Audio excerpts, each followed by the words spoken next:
আসসালামু আলাইকুম। আশা করি আপনারা সবাই ভালো আছেন, সুস্থ আছেন। শেফ কিং চ্যানেলে সবাইকে স্বাগত। আমি আজকে রান্না করব খাসির মাংস।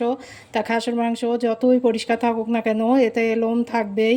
তা আমি মাংসগুলো একটু একটু করে ধুয়ে নিয়েছি। এবার রান্না করে নেব। মাংস রান্নার জন্য কড়াই বসিয়ে দিয়েছি। কড়াইটা গরম হয়ে গিয়েছে। এবার দিয়ে দেবো সরষের তেল। তেলটা গরম হয়ে গিয়েছে, কেটে রাখা পেঁয়াজ দিয়ে দেবো। দিয়ে দেবো ধুয়ে রাখা তেজপাতা। এবার লাল করে ভেজে নেব। পেঁয়াজটা লাল করে ভেজে নিয়েছি। এবার দিয়ে দেবো আদা রসুন বাটা।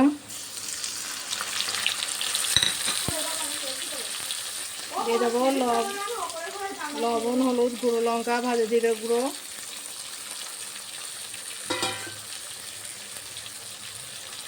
সামান্য একটু পানি।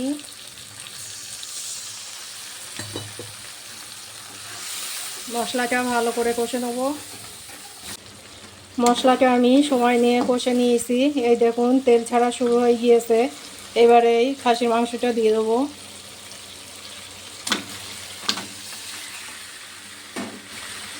ভালো করে কষে নেব।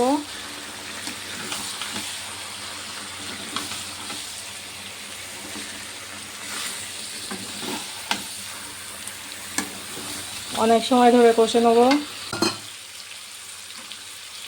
মাংসটা আমি অনেক সময় ধরে কষে নিয়েছি। এবার পানি দিয়ে দেবো।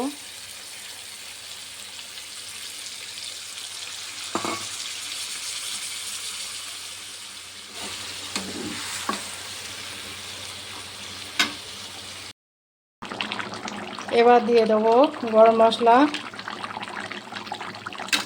আর এই মাংসটা প্রায় হয়ে এসেছে। আমার এই মাংস রান্নাটা হয়ে গিয়েছে, তো সব কিছুই ঠিক আছে। এবার নামিয়ে নেব।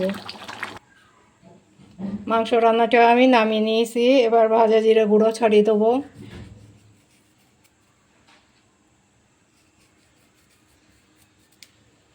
আমার এই খাসি মাংস রান্নাটা যদি আপনাদের ভালো লেগে থাকে, প্লিজ একটা লাইক করবেন। কাল রাত্রে রান্না করে নিলাম খাসির মাংস। প্লিজ এর পুরো রেসিপিটা দেখবেন।